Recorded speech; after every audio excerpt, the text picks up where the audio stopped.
Bienvenidos, esto es Fox, Poco Ortodoxas. Es un programa que hacemos 4 mujeres economistas con la idea de sacar la academia de la universidad y llevarla a las calles. Por eso, todos los martes a las 20 horas tenemos una cita para charlar de los temas destacados de la semana, intentando aportar una visión académica al día a día. Nos pueden escuchar por Radio El Informante en elinformanteradio.com y por la repetidora de Córdoba, Tribu Contenidos, que pueden sintonizar en tribucontenidos.com.ar.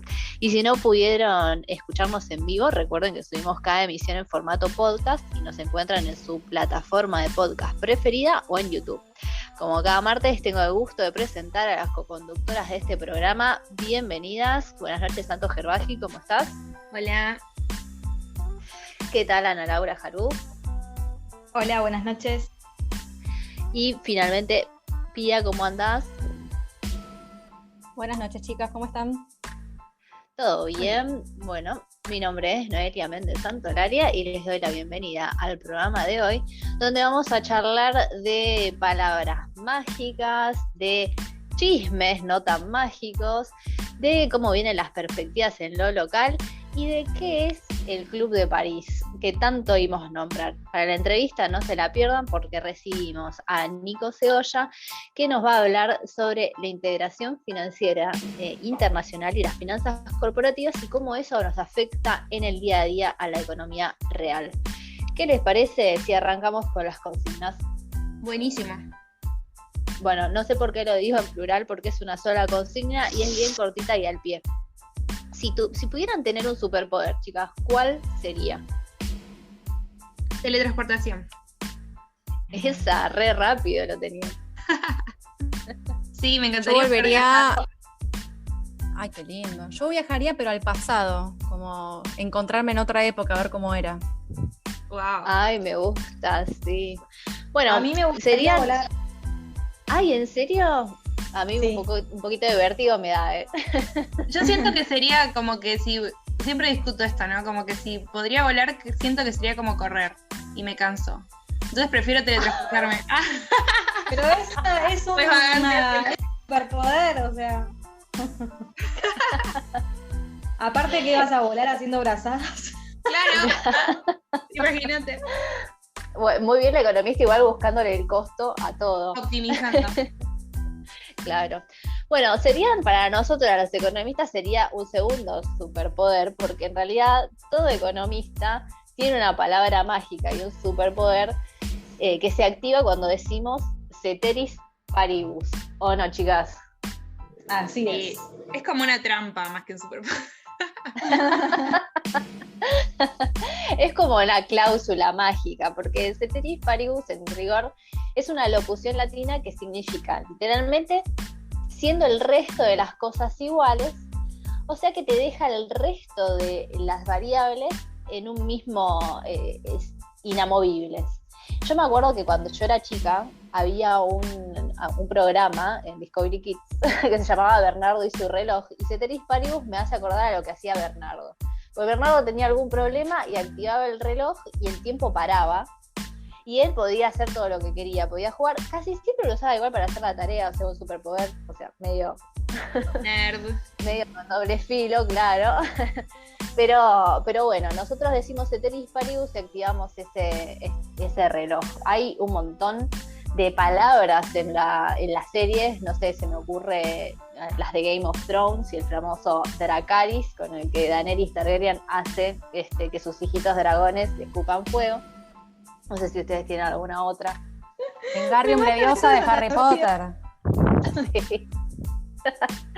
Amamos a Hermione, que también, si yo no me recuerdo mal, había un hechizo que hacía también para parar el tiempo y rendir más exámenes que Harry y que Ron en alguno de los libros. Re fan. ¿Cuántas veces quisimos tener ese giratiempo, no? Sobre todo las que somos bastante ñoñas. Sí, totalmente. Así que bueno, los economistas con ceteris paribus tenemos el movimiento de todas las variables que estudiamos, excepto una, la de interés, la que nos gustaría saber cómo se comporta una vez que todo lo demás queda fijo. Y por supuesto, esto en la vida real no se da y todas las variables entran en juego cuando se desarrolla un fenómeno. Pero a través de ciertos métodos econométricos, como regresiones, podemos simular que el mundo se queda quieto por un ratito y ver cómo se comporta, por ejemplo, la tasa de interés, la inversión, la productividad o cualquier variable que nos interese. Así que no dejen de compartirnos cuál es el superpoder que a ustedes les gustaría tener por las redes. Y si les parece, pasamos al tema de la semana. Perfecto.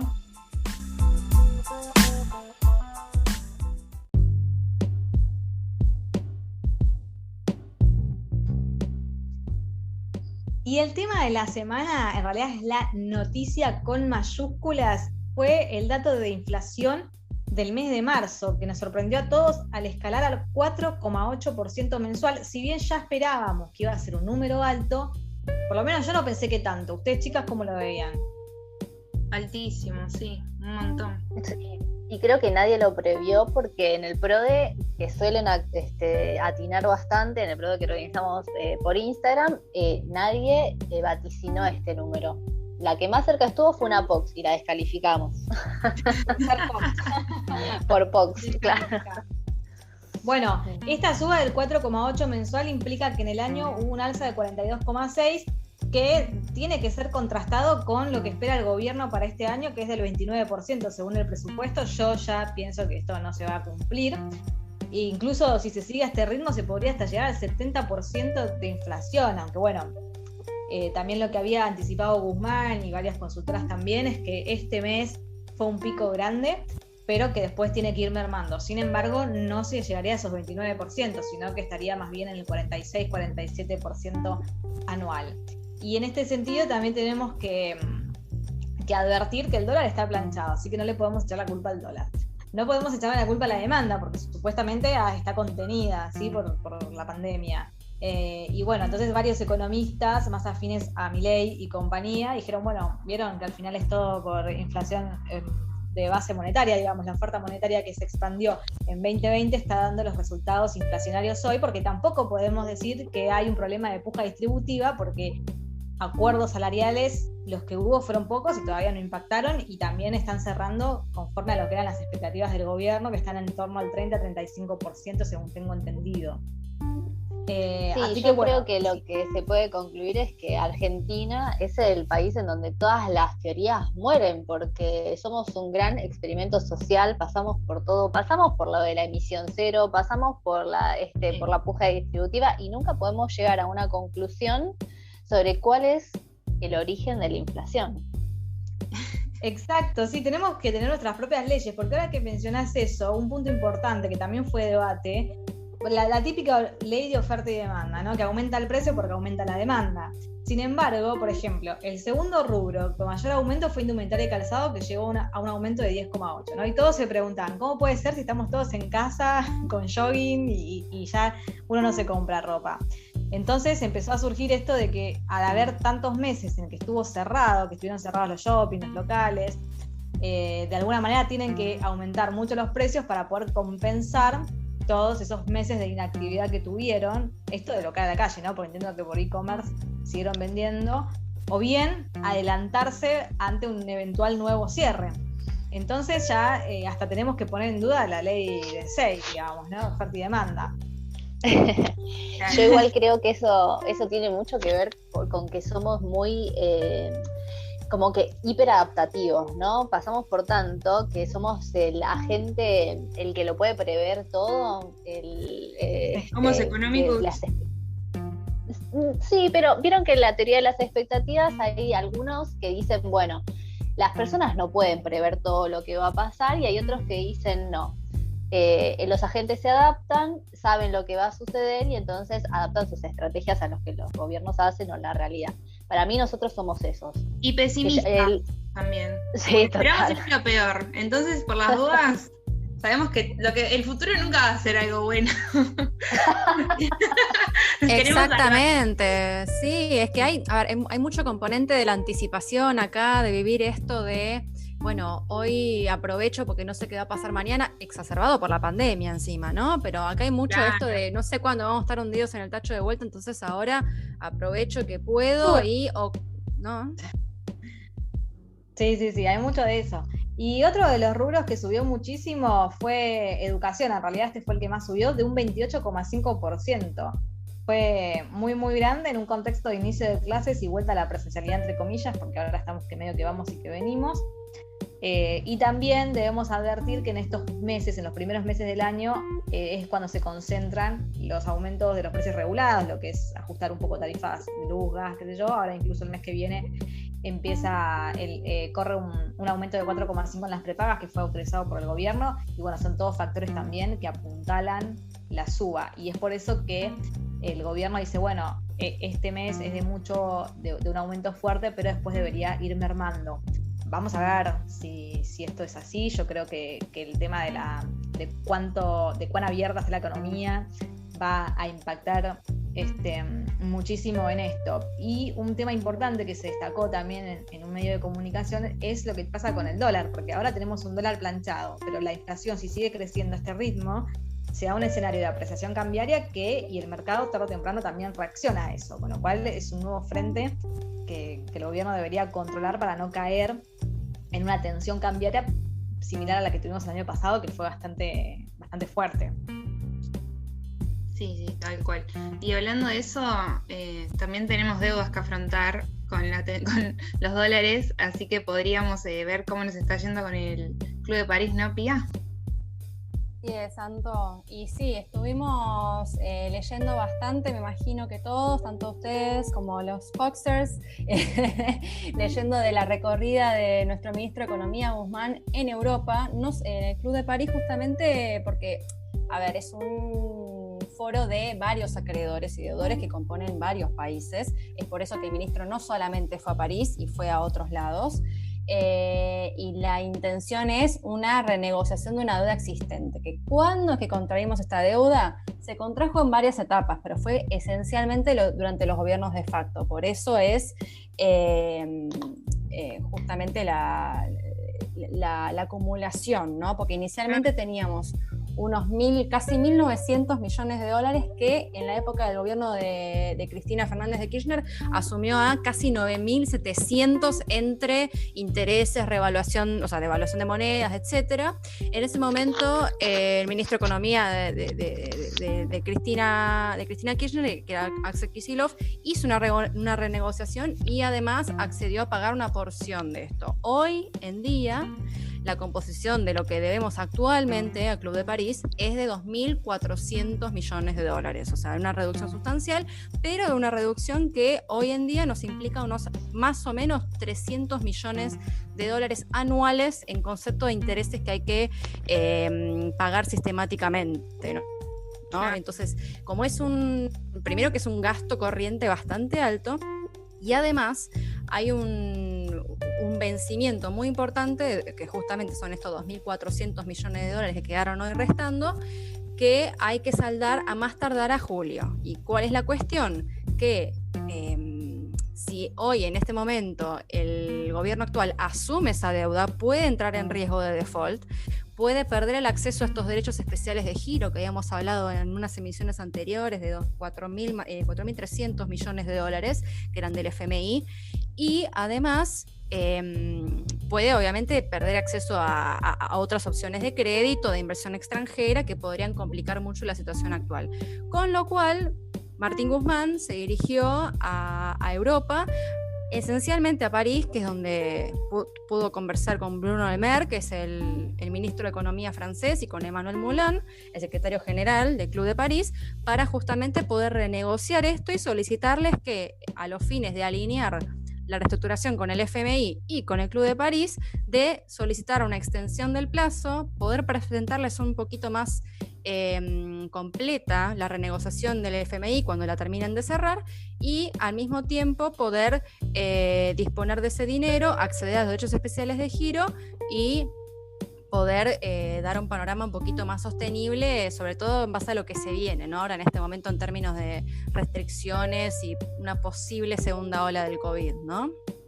Así que en este momento estaría ocurriendo eso, por eso es que va a varios países y tiene que presentar básicamente la situación financiera, y el resultado por el momento fue que estas autoridades, Le Maire y Moulin, accedieron a analizar la alternativa, a evaluar esta opción de extender el plazo, pero requiriendo una presentación un poquito más profundizada de la situación con el FMI. Así que veremos cómo sigue. Entonces, yo vi a Guzmán que estuvo con el Papa Francisco también allá en la gira por Europa. A ver si siempre estamos ahí religiosos pidiendo por favor. Sí.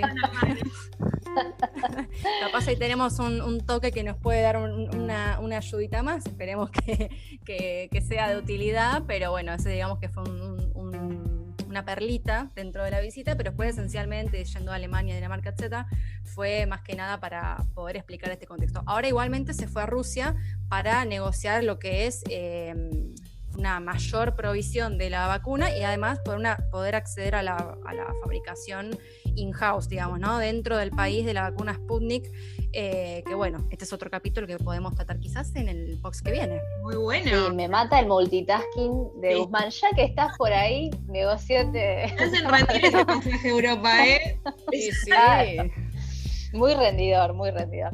Pero bueno, ¿quiere que pasemos al abro hilo de hoy, donde vamos a hablar de los chismes? Me encanta. Vamos al abro hilo. Vale.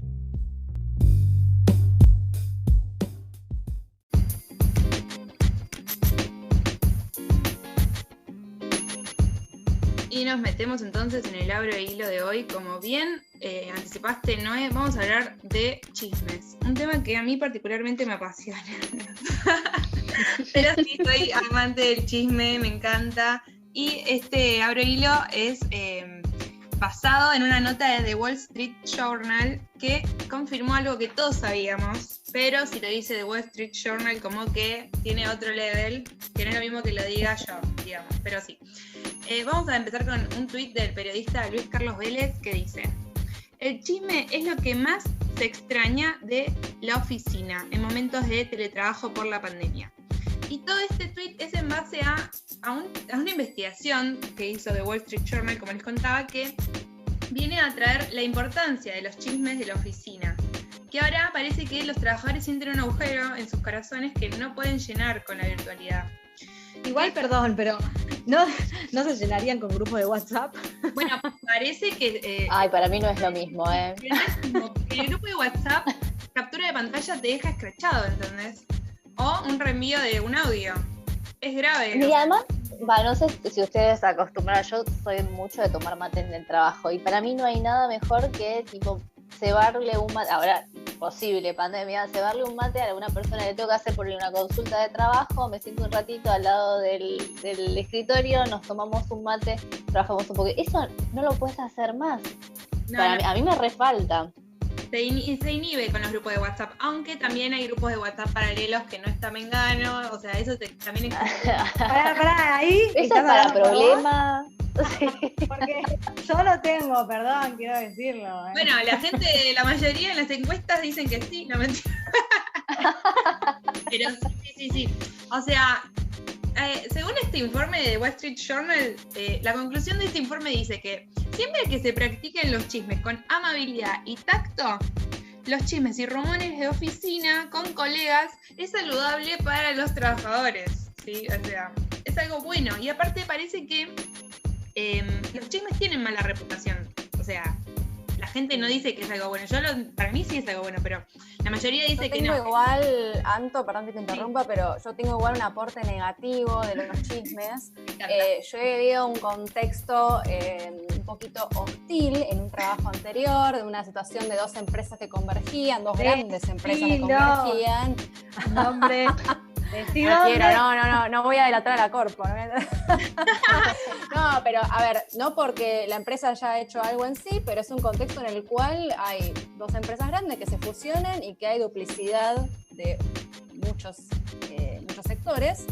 Y eso genera como un clima de inestabilidad, mucho rumor, mucho falso rumor, mucha falsa también actitud y competencia, como que se genera un clima medio que no sabe qué va a pasar, entonces se genera como también mucha rivalidad, como que a veces eso puede fogonear algo que capaz no es lo que pasa, o termina siendo, pero Sí. puede exacerbar un poquito la situación. Sí, entiendo. Igual puede ser que, pero puede ser que hay distintas categorías de chisme, ¿no? Si el chisme tiene que ver con una pérdida de fuente de trabajo, me parece que es malo, pero si el chisme es, viste que la secretaria se fue con el del piso, bueno, es un poco más divertido. Claro, una cosa entiendo. Igual entiendo de lo que dice Pía porque me ha pasado estar en esa situación y siempre te pone así, más alerta. Pero bueno, nada, la conclusión es que los chismes proporcionarían alivio del estrés, un montón, y estimulación intelectual. Nos ayudan a ganar influencia y fomentan la intimidad interpersonal. Pero bueno, como sabemos, con el teorema que vimos de Akerlof, nunca se puede contentar a todos. Y hay usuarios de Twitter que no están a favor de los chismes, que dicen: nada destruye más la cultura de las organizaciones que los chismes. Bueno, no será mucho, pero bueno, este usuario, Juan Pena Denter, dice que destruye a las organizaciones. La distorsión de hechos y la información falsa no autorizada hacen que las personas lleguen a conclusiones inexactas sobre los demás. No podría estar más en desacuerdo con este artículo. Bueno, algunos dicen... Bueno, hay gente que te cuenta chismes falsos a propósito, ¿viste? También están esas estrategias. Otro level. Porque así como el chisme va, el chisme vuelve. Y es una manera de corroborar qué es lo que, si vos dijiste una cosa, qué es lo que se trasciende. Y hay organizaciones que... Voy a contar una anécdota, pero que me hiciste acordar, no puedo decir dónde ni cuándo, pero una vuelta, un jefe nos Decilo, Enzo, decilo. Nos retó a mi equipo, preguntando quién de nosotros había dicho zaraza, que como que había, viste, pasado los límites del equipo un comentario, y la realidad es que nos miramos todos diciendo, alguno de ustedes, o sea, ninguno había sido. Claro. Y después esa persona reconoce que también se lo contó a otro, de otro departamento, y en realidad se había filtrado por ahí. Pero nos habían retado antes a nosotros, o sea, tremendo eso también, la desconfianza, eso me hizo acordar a esto, ¿no? A contar algo a propósito para ver quién es el botón, y quizás no es nadie, sos vos. Tal cual, hay que saber con quién chusmear. muy buena aprendizaje. Muy buena la conclusión, esa también para Wall Street Journal, no tenés que hacer una columna, pero para cerrar, no tenemos que menospreciar también las conversaciones que se dan cuando uno va al dispenser de agua, donde puede llegar a salir muchas buenas ideas. También sería como bastante importante para las organizaciones y las empresas, así que nada, la virtualidad está en contra de los chismes, pero bueno, hay que seguir chusmeando por grupos de WhatsApp paralelos. Esa es la conclusión de esta columna de hoy. ¿Qué les parece? Sí, pasamos un tema musical y después a la entrevista. Dale.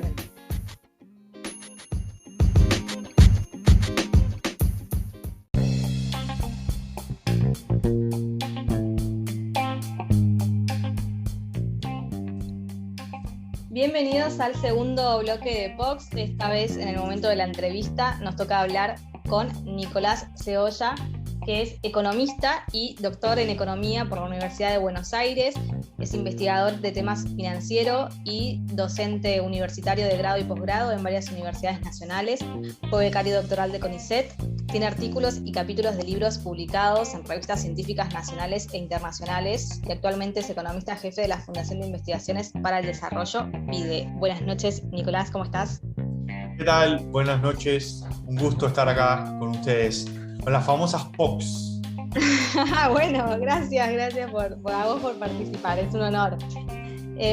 Bueno, sabemos que hace poquito te recibiste de doctor en economía y que tu tesis anduvo dando vueltas por Twitter, fue muy interesante. ¿Nos querés contar un poco de qué se trata? ¿Cuáles fueron los principales hallazgos? Sí, como toda tesis es bastante larga, además, bueno, por el tipo de doctorado que es el de la UBA, que tiene la vieja tradición todavía de escribir como si fuese un libro. Si bien se va modernizando y van apareciendo ejes que después se transforman en artículos y así, es una tesis larga. El tema es los canales de financiarización en países periféricos, en particular la inversión productiva y la deuda corporativa en América Latina. Y ahí básicamente lo que yo hice, bueno, es un trabajo que tiene como dos partes. Uno más bien conceptual, que es ponerse a identificar las particularidades que tiene la teoría de la financiarización en los países periféricos, en particular en América Latina. Es una teoría que inicialmente surge para interpretar la realidad de los países más desarrollados en el contexto de las transformaciones y el crecimiento de las finanzas globales y cómo eso afecta el régimen de producción, cómo las finanzas cobran una centralidad en la toma de decisiones productivas, de inversión, cómo también afecta al mercado de trabajo, la distribución del ingreso, de una forma que inicialmente se pensaba como transitoria y luego, cuando aparece la teoría de financiarización, se marca como un nuevo formato de acumulación del capitalismo. En ese contexto es una teoría que surge para entender las necesidades endógenas de los países desarrollados en un mundo en el cual las finanzas no solamente aparecen dentro del mundo de los países centrales, sino que también impactan en toda la producción capitalista a nivel global. Bueno, esos canales de impacto suelen identificarse para los países desarrollados en dimensiones relacionadas con la distribución de dividendos y cómo eso resta liquidez para que las firmas vuelvan a invertir, un empeoramiento en la distribución del ingreso, un efecto perverso sobre las hojas de balance de las empresas en relación a la adquisición cada vez más de activos financieros y la pérdida de interés en la inversión productiva, etc. Cuando uno considera estas dinámicas en los países periféricos, lo que se observa son un conjunto de particularidades. Bueno, ahí mi tesis lo que hizo fue intentar echar luz sobre estas dimensiones. La realidad es que cuando vemos lo que pasa en los países como los nuestros, en Argentina, en América Latina, hay dimensiones que no están tan presentes, y eso tiene que ver en parte por la ausencia de estos grandes jugadores financieros que en los países desarrollados tienen mucho peso. Por ejemplo, los bancos de inversión, las instituciones de ahorro y previsionales como grandes administradores de la liquidez privada, por ejemplo, la transnacionalización de la producción, por ejemplo, la propiedad de las grandes empresas, etcétera. Todas estas dimensiones que hacen que en la periferia los canales de financiarización se vean fundamentalmente intermediados por la dinámica que cobra el sector externo, y ahí aparece todo este debate respecto de la liquidez y el endeudamiento corporativo y el uso del endeudamiento corporativo en la última década, que lo que se observa en la región que no fue básicamente para financiar y ampliar tecnológicamente la capacidad productiva de nuestros países, sino también que estuvo entrecruzado mucho con la administración de liquidez financiera, sobre todo la acumulación de activos financieros en las hojas de balance de las empresas. Nico, perdón. Se me surgió una duda ahora que te estaba escuchando. Este motivo, o sea, te consulto, los motivos por los cuales se decidió que no vaya a inversiones para aumentar la capacidad tecnológica, llamémoslo, de nuestros países de acá de América Latina, ¿tiene que ver con lo atractivo que era en ese momento lo financiero u otros motivos estructurales? Viste que hablan mucho a veces las condiciones institucionales o lo que sea. ¿Vos ese tema lo tocaste o cuál es tu opinión al respecto? Sí, hay un capítulo en el cual yo estudié la dinámica macro de los países de la región en la última década y media, y ahí lo que se observa es como dos grandes grupos de países. Por un lado, los países que permanecieron un poco al margen de estos flujos de capitales por razones propias de la política económica, por razones ajenas, digamos, los financieramente menos integrados, como Argentina y Venezuela, y después otro grupo de países con estructuras productivas distintas, pero que podríamos marcarlos como los financieramente más integrados: Perú, Colombia, México, Brasil, Chile, entre los países más grandes de la región. En ese caso, las principales empresas participantes de este circuito de endeudamiento corporativo han sido mayoritariamente las empresas de Brasil y de México, casi en su totalidad, tanto por el grado, la persistencia en la concurrencia a los mercados financieros, es decir, la cantidad de deuda que colocan, por el monto que colocan, por también, digamos, el tipo de interés al que acceden, digamos, las condiciones, etc. México y Brasil pican en punta, así que de alguna manera que cuando hablamos de esta dinámica, básicamente estamos hablando de estos dos países. Y ahí lo que se ve es primero también una gran representación de las empresas de recursos naturales en este tipo de prácticas. Y todo eso muy vinculado, como vos decías, a las operaciones de ganancias financieras o carry trade. Ahí se ve con fuerza cómo la rentabilidad doméstica impulsó a estas empresas a endeudarse en el exterior, y también a un tipo de administración de liquidez interna que no es que las empresas no invirtieron, ¿no? Eso también hay que tenerlo claro, sino que no invirtieron en la magnitud que se endeudaron. Ese es el punto central. Ese es el título, bien. Sí. Yo lo que te quería apuntar o preguntar es en este mecanismo también de por qué existen las especulaciones financieras, o estas empresas giran sus dividendos hacia paraísos fiscales o lo que sea.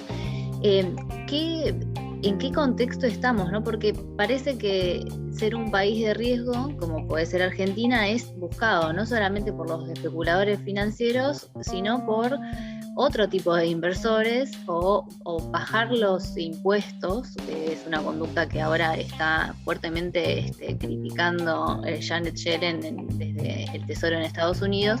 Es como un incentivo perverso en todo este sistema. ¿Qué opinas sobre esto? ¿Es una materia regular, como están proponiendo? ¿Qué es lo que se puede hacer para generar incentivos menos perversos, por decirlo de alguna manera? Sí, ahí lo que yo tendría que decir primero es que el capitalismo muestra estas tendencias globales hace más de 40 años. Al crecimiento y la desregulación financiera. Entonces, en primer término, no es una cosa de corto plazo, digamos, cíclica, ¿no? Entonces son tendencias que se enfrenta la estructura productiva global desde hace muchísimo tiempo y que no son fáciles de revertir de un momento para el otro. Es decir, hay un vínculo muy fuerte entre la desregulación financiera y la deslocalización productiva, por ejemplo. Entonces no es una cosa fácil de revertir de un momento para el otro. La proliferación de paraísos fiscales, la proliferación de digamos, guaridas fiscales para también esconder esta riqueza financiera, obviamente que facilita este tipo de comportamientos que van en contra de la inversión productiva, pero también hay que tener en cuenta que los vehículos financieros se crean también para propósitos que tienen que ver con estas prácticas. Es decir, los paraísos fiscales son algunos guaridas fiscales y otras veces son directamente vehículos de emisiones de deuda. Por ejemplo, las Islas Bahamas en general son depositarias de empresas que son nexo para que las empresas más conocidas emitan deuda en los mercados financieros. Eso les permite evadir impuestos, pero ¿por qué la práctica financiera sí? ¿Está mal? Por supuesto que está mal, pero es el corazón del sistema financiero mundial. Desde un país como la Argentina no lo podemos, son las reglas de juego que nos vienen dadas. En ese marco, hablando ya de nuestro país y el terreno fértil para la especulación financiera, que era como la otra parte de tu pregunta, bueno, ahí a río revuelto ganancia de pescadores, ¿no? Dice el dicho. Bueno, Argentina es terreno fértil para grandes especulaciones, obviamente por el tipo de volatilidad macroeconómica a la que estamos inmersos desde hace varios años. Ahora que mencionaste, ¿no?, nuestro caso particular de Argentina, te quería preguntar por la deuda con el FMI que se tomó durante la administración anterior. Sé que hace unas semanas publicaste una nota al respecto. Si querés contarnos eso o alguna otra opinión que tengas.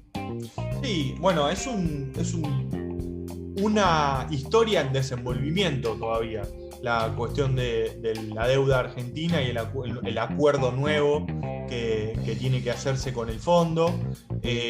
Acá, saliendo un poco de lo coyuntural, que por ahí es lo que también a ustedes más les interesa, Argentina es una excepción dentro de el tipo de relación que tiene el FMI con los países miembros del fondo, los que acceden a carteras de créditos, etc.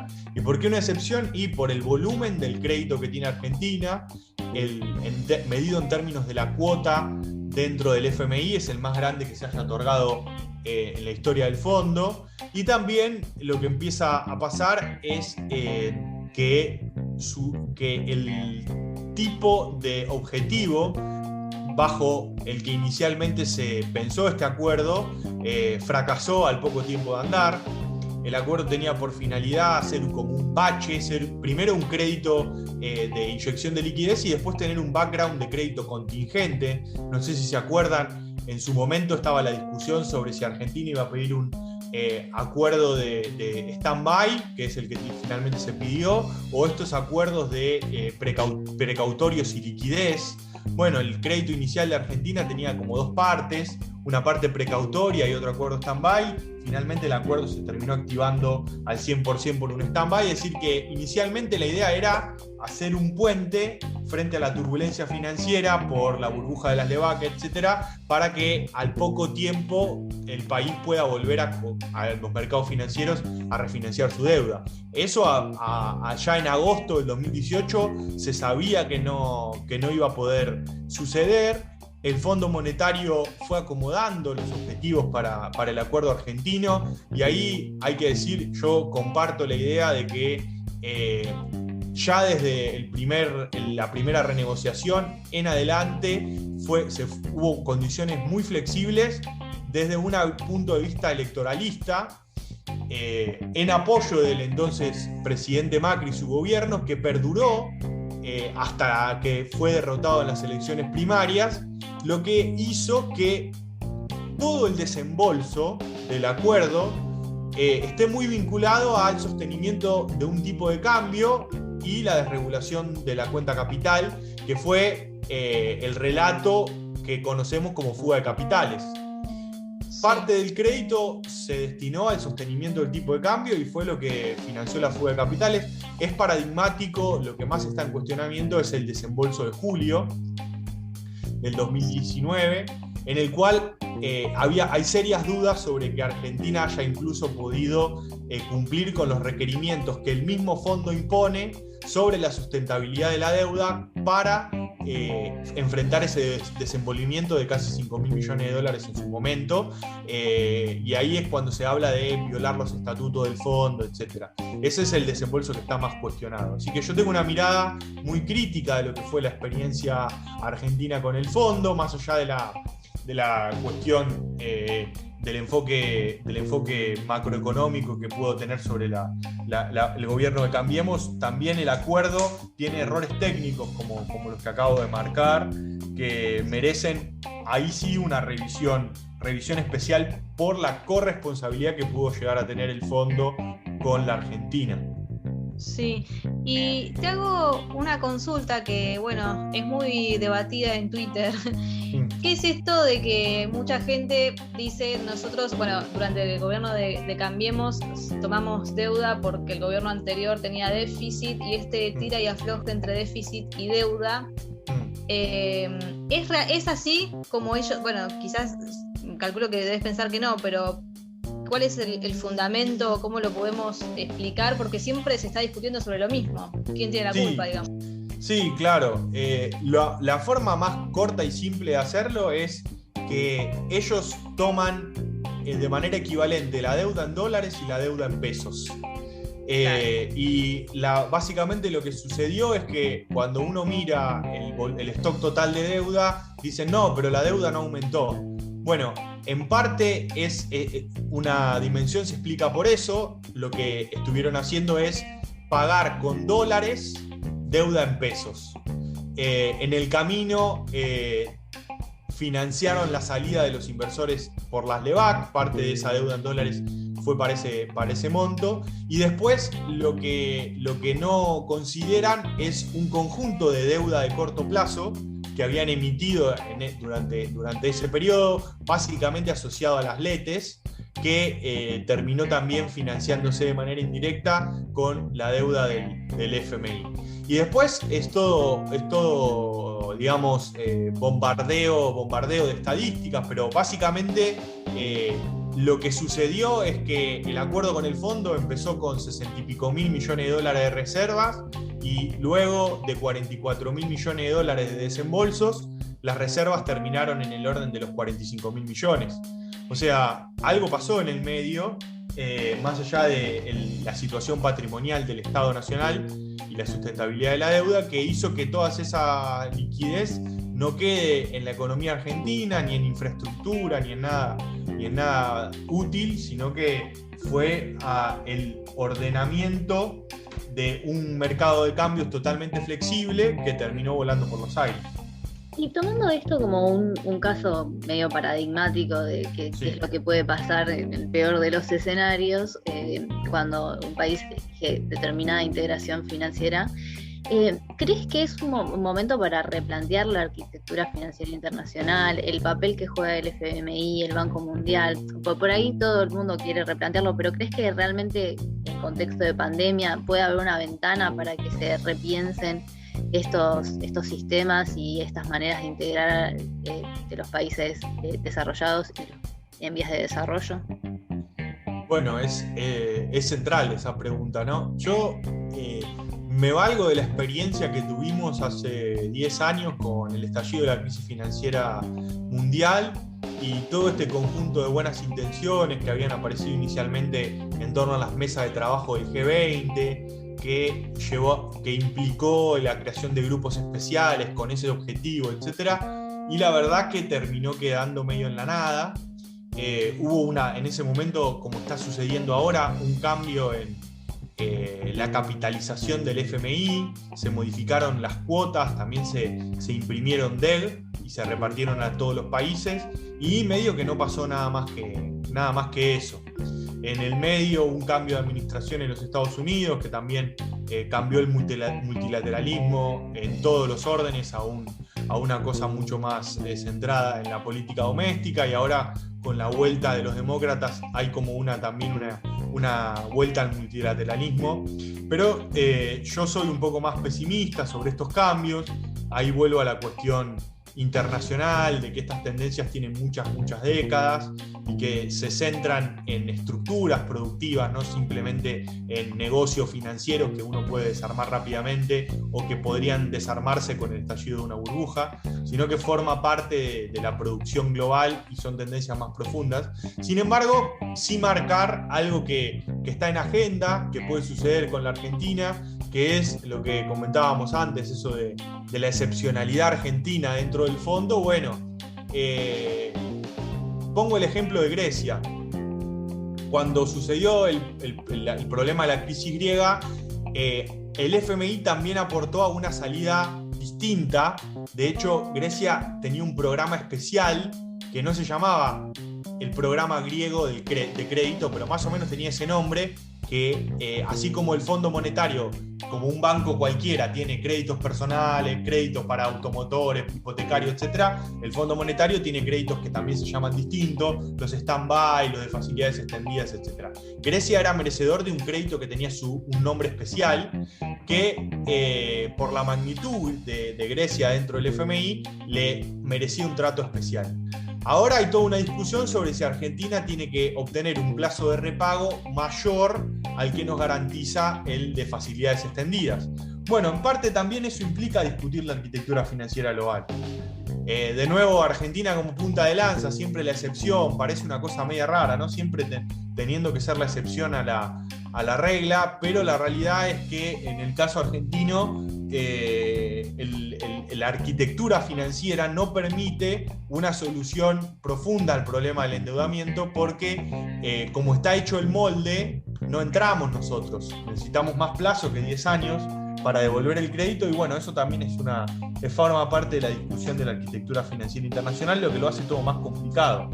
Sí, y además el otro ejemplo que nos trajiste, el de Grecia, la verdad que no nos trae muy buenos augurios porque estuvieron muchísimos años hasta que pudieron al menos recuperar un poco de la actividad y el empleo.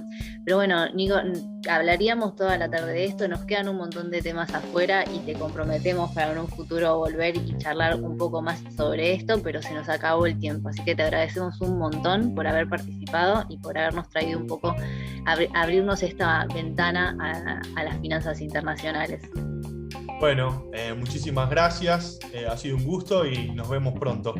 Igualmente. Gracias.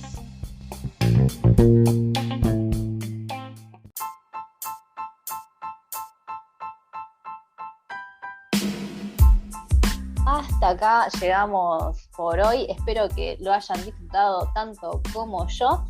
¿Y por dónde nos pueden escuchar, Anto? ¿Y por dónde podemos interactuar? Bueno, nos pueden escuchar de nuevo en YouTube y en Spotify. En YouTube nos encuentran como POC-ortodoxas y en Spotify como POC-ortodoxas. Si quieren preguntarnos algo o charlar con nosotras, nos encuentran en nuestras redes que son Facebook, Instagram y Twitter como POC-ortodoxas. Bueno, fantástico, chicas. Un placer, como siempre, compartir esta jornada con ustedes y las despido hasta la semana que viene. Chau, chau. Adiós. Adiós.